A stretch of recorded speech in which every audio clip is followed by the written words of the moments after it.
So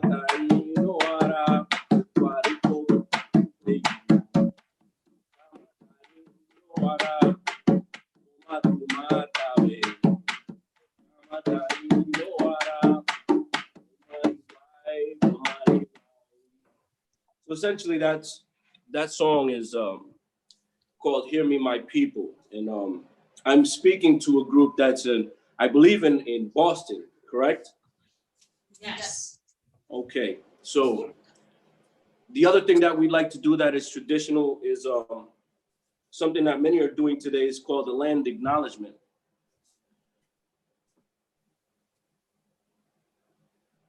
I'm calling and I'm talking to you from Providence, Rhode Island, which is traditionally and contemporarily referred to as Providence, but before that it was referred to as Moshassuck and Mashapoque. You are in Massachusetts, land of the Algonquin speaking inhabitants of those areas, such as the Matakeesit, the Nipmuc peoples, Algonquin speakers, which are still around you, and many are misclassified. So it is an honor and a privilege to talk this knowledge, which has been banned for most of the history of this country. I'm here to present this to you and to let you know. We know that we are on stolen land.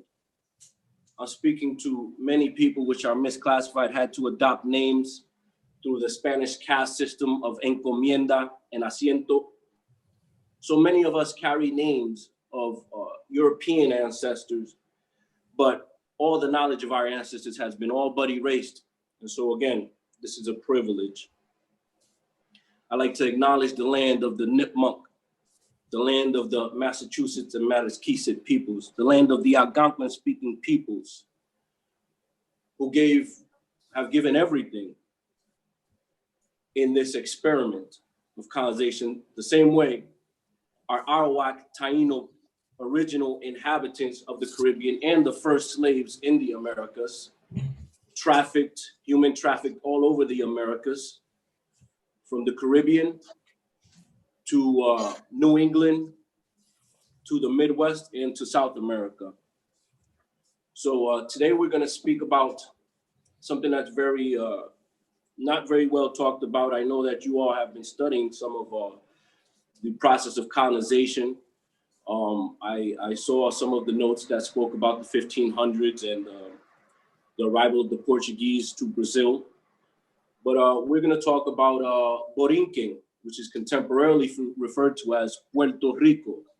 Are there any of the classmates, is anyone from Puerto Rico, Dominican Republic, Cuba, Haiti, or Jamaica?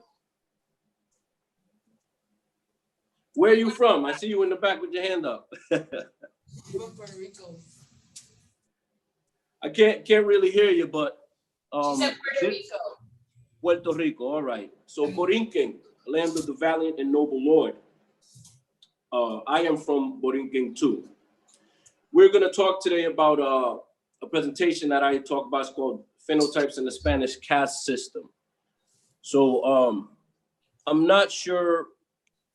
Let's see if I can pull up the presentation here so we can go in, and I'm going to essentially read from this presentation. Yes. Here we go. Can you now the share screen? You can pull up that PDF so that you can kind of read along. Just put it onto the introduction with the text. 1 second. There's so many tabs. Okay, here we go.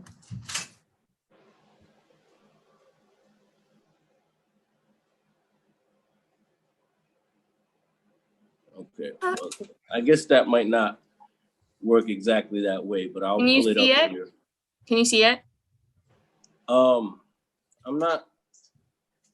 kind of having a hard time trying to see it and trying to pull it up over here at the same time. So I'm just going to go into it and talk about this presentation. And this is the introduction to this. Many years ago, I began a personal voyage of discovery and search for purpose and knowledge of my history and my family's history. This adventure brought me to many life-changing, paradigm-shifting, and mentally and emotionally upsetting revelations in my search for the meaning to these experiences and discoveries. I find myself redefining how I viewed myself and what I believed in context to the knowledge I had gained about my phenotypical characteristics, my racial classification, and what it meant to be a Puerto Rican Taino descendant. I recognize that there are many like me who have grown up in a country where culture clashes, racial profiling, racial classification, and judgments really limit and affect how one interacts and moves within the levels of society. These factors affect how one views himself, the love one feels for oneself and one's culture,